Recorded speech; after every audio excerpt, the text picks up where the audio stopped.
Luto tayo, pansit sutanghon.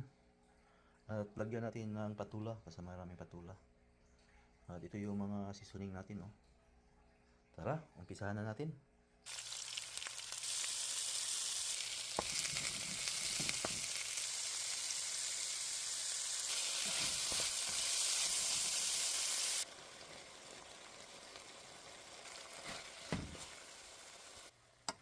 Yan na yung patula natin. Nilagay ko na yung mga seasoning natin. White pepper, black pepper, sesame oil, shrimp at quail eggs. Ayan, binalik ko na yung mga BG. Oh, sarap tingnan, oh. Ganda ng mga ang texture.